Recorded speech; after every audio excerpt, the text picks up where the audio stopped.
Oh, my fellow speakers. This is Brian, the speaker for the dead, coming to you this morning. And the rainy, kind of crappy state of Nebraska. It's pretty sunny here, but today it's not.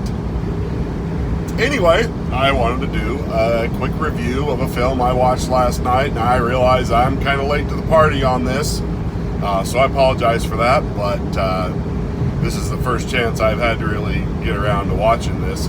I watched John Wick 3 last night, Parabellum. So, first impressions, it was a good shoot 'em up, take 'em down and dirty kind of movie, just like all the others. Although I have to say, this one left me feeling, I don't know, a little, I don't even know how to describe it. Feeling a little kind of let down, a little at the end of it, which I wasn't expecting. I mean, it was good. Don't get me wrong. I mean, it was good for what it was. But some of the scenes, some of the fighting and stuff, it was cool, but some of it seemed a little contrived, and that kind of ruined some of it for me. The scene where they the hour's up and he's suddenly fighting, and they end up in this room where there's all these weapons and bullets and closets and shelves and everything full of knives, and I'm just like, what the hell is this place? You've got all these weapons out in glass cases with the bullets and rounds for them right on the wall, and then you've got this aisle of every kind of knife, blade, short sword that you can think of in these cases. And I'm just like, and he just walked into this room like it was nothing. I'm like, wander into a castle and find the armory by accident. So that seemed a little contrived to me. I'm just like, I want to know where that room is, because that's freaking cool. I mean, me and my son, we just go nuts in a place like that. Did you see this one? I mean, because we're both kind of like knives and weapons and stuff gurus, and my son even more so than me. And you can check out his channel. He's Spartan072. He does a lot of gaming videos and stuff like that, and I think he does a good job. He's the one that actually kind of turned me on towards doing YouTube videos. Because before him, I was just like, I don't understand what you're... I watched YouTube, but I never really understood how people made money doing it. And stuff. And I didn't really get into it to make the money. I just got into it to kind of get my voice out there and just be able to meet more people that maybe have the same kind of opinions and feel about stuff that I do. So, sorry, wandered off topic there for a minute.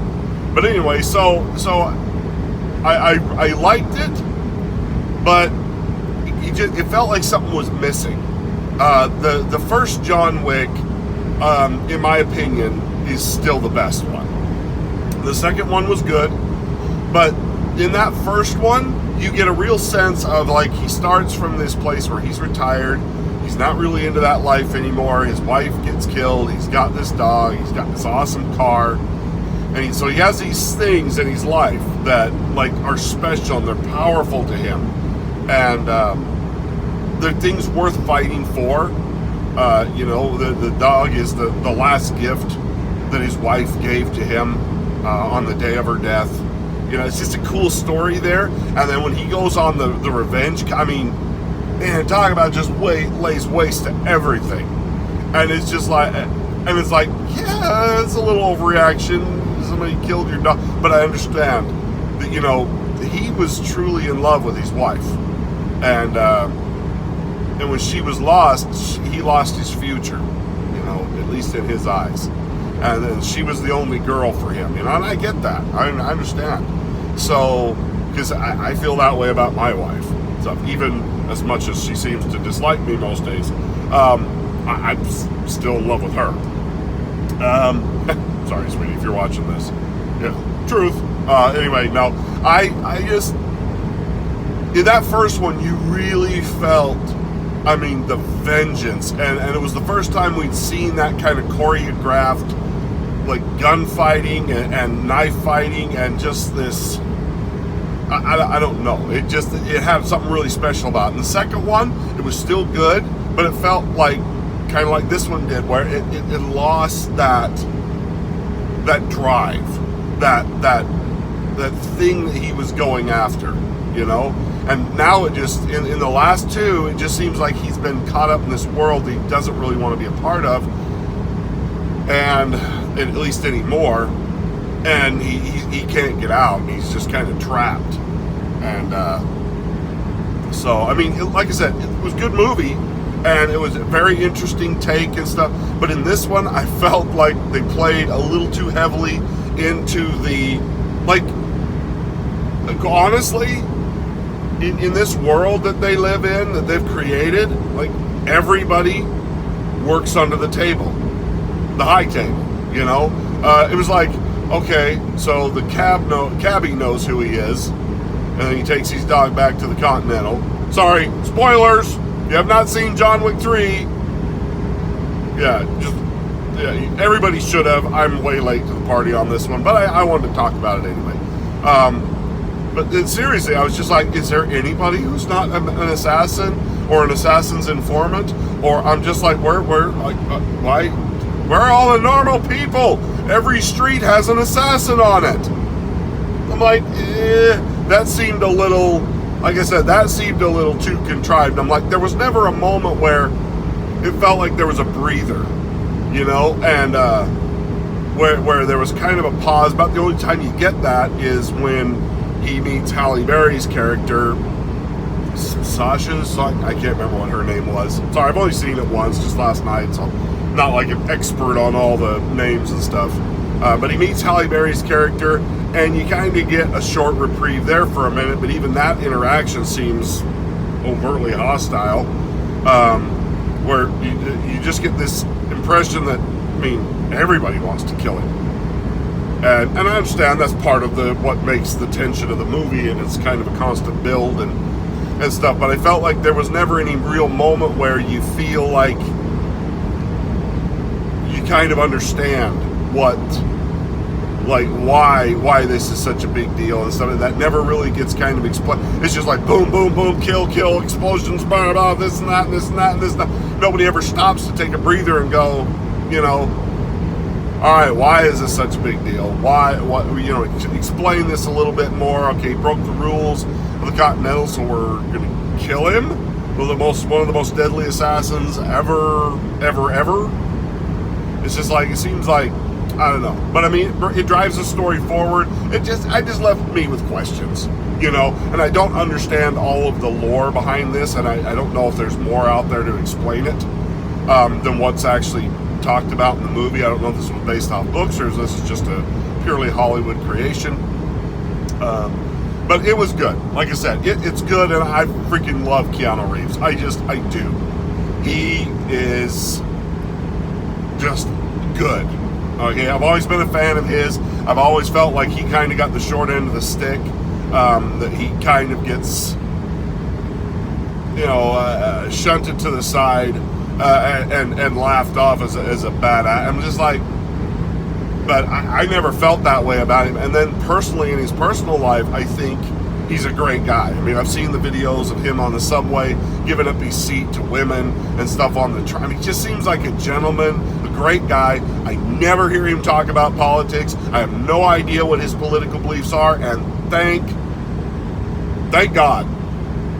Sorry. I don't say that to be like, you know, take the name of the Lord in vain, but it's thank goodness that there's a Hollywood guy out there, somebody out there in the Hollywood world that doesn't think they need to wade into the politics every 15 seconds. And I appreciate that about him. It's one of the things I loved about Tom Hanks, and then Tom Hanks fell off that boat hard and just totally went off the deep end, attacked the LDS Church, which, full disclosure, I'm a member of the Latter-day Saint Church.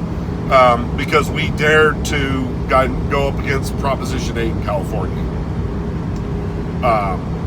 And stuff, which is fine. Okay, you disagree with it. I mean, but he attacked.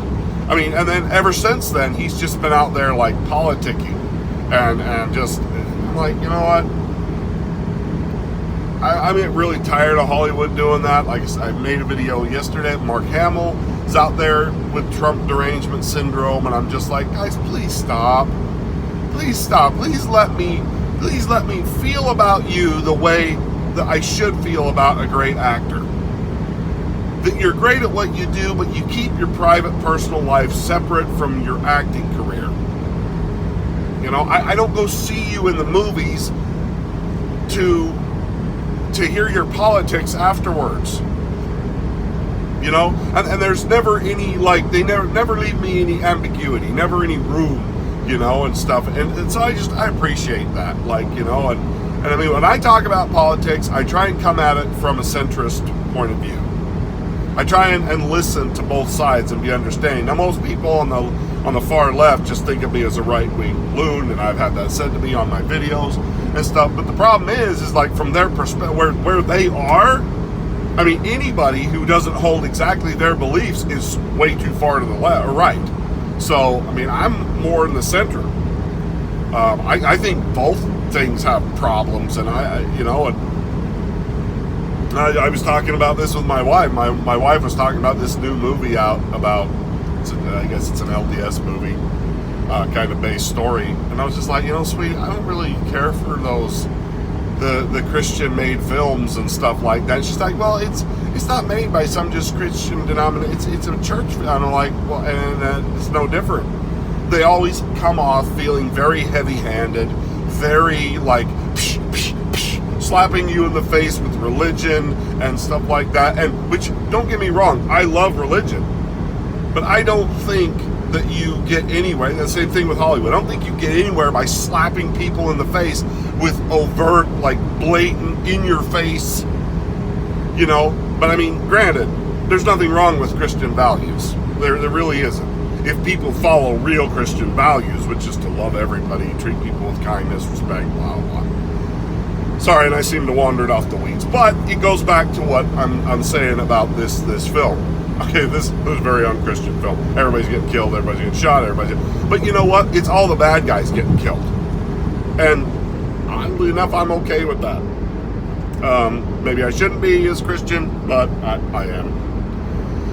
It's nice to see a hero just taking out the bad guys.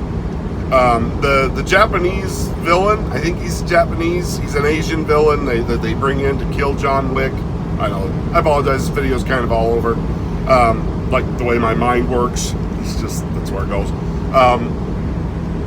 But the Asian villain in this, like, he's at first is really good and is really menacing and and just killing everybody, and he's taking out Lawrence Fishburne's character, and I mean, just is like whoa, and but like by the time it gets to the end where he actually has his fight with John Wick, I was just like,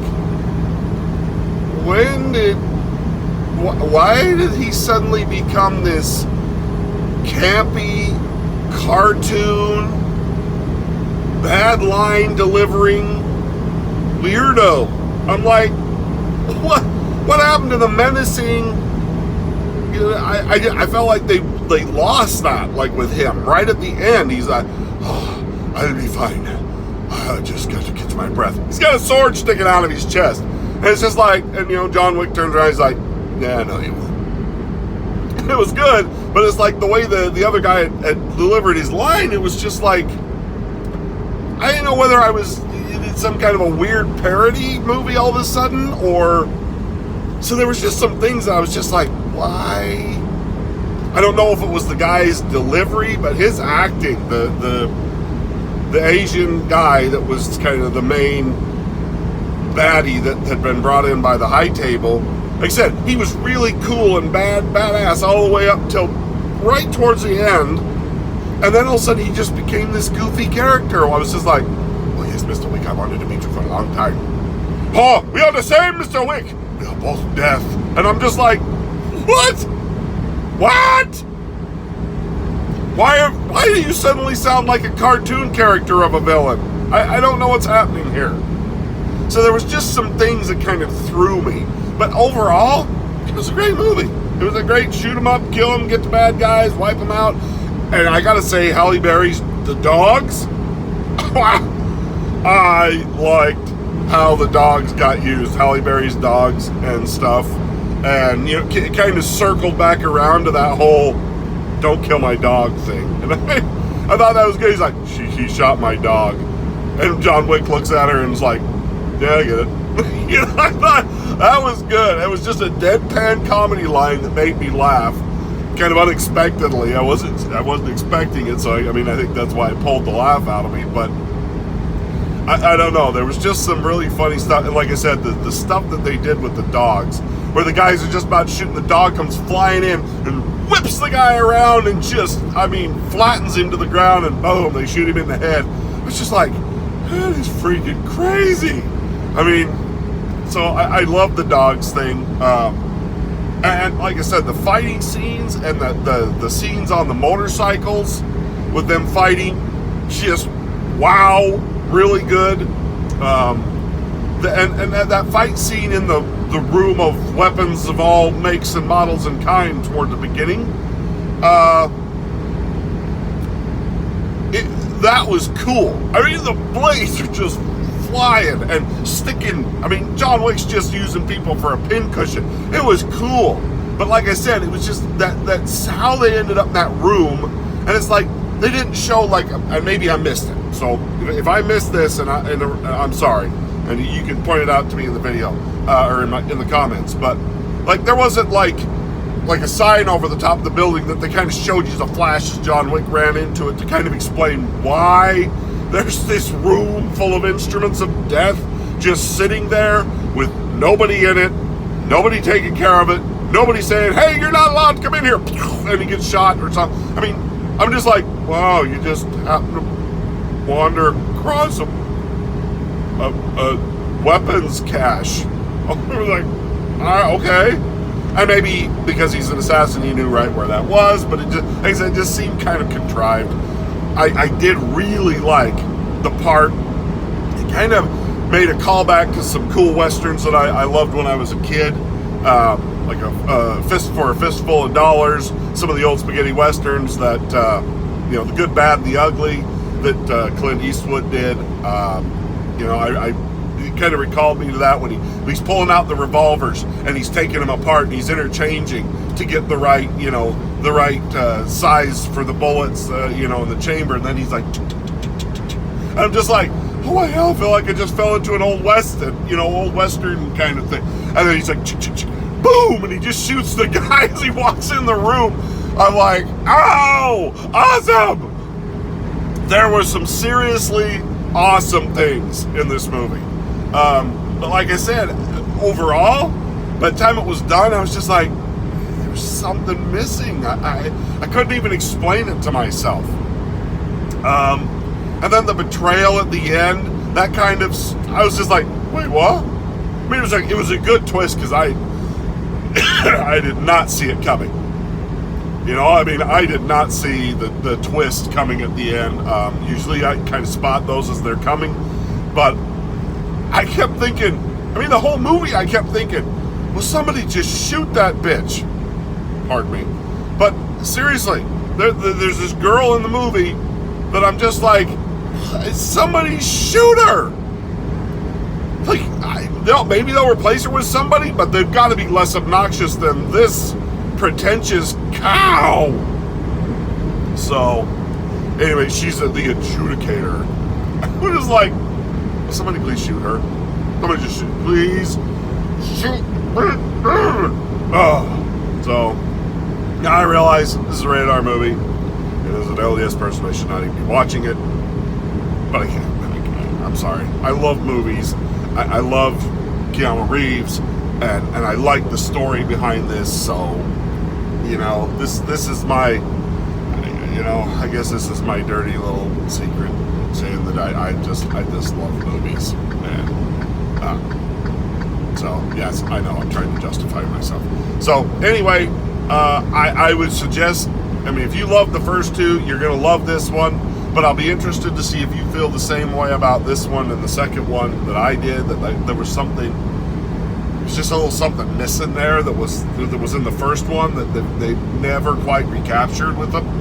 And the way they left this open, I think John Wick 4 could recapture this because of the betrayal at the end. I could see, like, okay, him and Lawrence Fishburne just getting together and going, okay, we're going to overturn the table. You know, we're going to turn the tables. We're going to wipe you people out. We're done. You know, you messed with the wrong two guys. You know, and it was cool to see Keanu and Lawrence back together. You know, I don't know, because I'm a huge fan of The Matrix as well. So anyway, get out there and go see this movie. I hope you like the review. Sorry it wandered around a little bit, but that's what I mean. That's what I love about this format, is I'm talking to you like we're in the middle of a conversation, and a conversation never goes where you expect it to go. It suddenly pulls you off, and then you're like, oh, talking about this, but back to this. You know, and that's what I want this to be. I want you to feel like you're in a conversation with me, and that this is an intimate kind of thing between me and you and what we do and don't like about movies and stuff. I mean, I hope you're yelling back at the screen when you're watching my videos going, what? Brad? Okay, I'm going to comment because he said something. You know, and tell me where you think I got it wrong. Tell me where you think I got it right. Tell me what parts you loved. I mean, and just be like, yeah, I kind of got that same feel. Or no, I thought it was great all the way through. But just be civil. That's all I ask. Just be civil, and we can agree to disagree, but we can just enjoy things that we like together.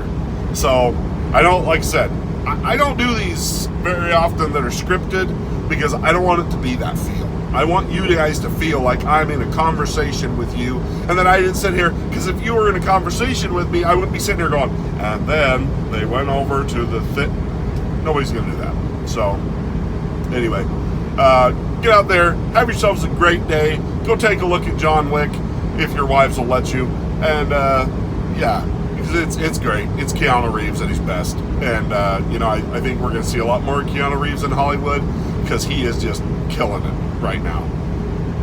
Literally, in this movie, killing everything and everybody. All the bad guys die. It's great. So, have yourselves a great day. We will talk to you next time. Bye now.